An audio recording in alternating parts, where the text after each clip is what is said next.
Ramai orang dia ada skeptikal sikit lah untuk ambil suplemen ni. Dia kata suplemen ni rosakkan buah pinggang lah. Tapi kalau dia makan aiskrim, dia makan coklat, dia macam itu tak rosakkan buah pinggang pula. Itu tak menyebabkan masalah jantung pula, tak ada kencing manis. Hai, kembali bersama saya di 30 hari tips kesihatan. Badan sehat, badan kuat, ringan.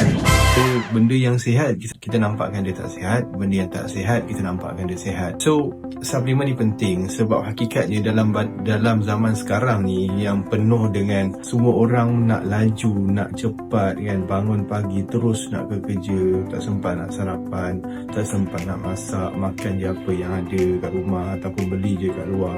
Tendensi untuk kita nak kekurangan nutrisi ni sangat tinggi. So macam mana kita nak tampung, sedangkan badan kita memerlukan pelbagai nutrients dan vitamins untuk kelangsungan proses metabolism kita.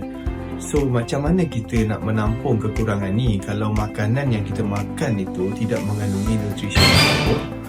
Dan macam mana kita nak mengekalkan kesihatan? Sebab bila nutrition tak cukup daripada makanan kita, kita kenyang tapi tak semestinya ia sihat dan menyebabkan bila kita tak sihat, badan kita letih dan lemah dan lesu, menyebabkan kita tak bermaya dan kita stres dan kita makan lagi, dan itulah kitaran yang tak akan berhenti. Kita perlukan satu makanan untuk menampung kekurangan ni, dan makanan ni dia mestilah mudah dimakan, dia mengandungi kandungan yang mencukupi.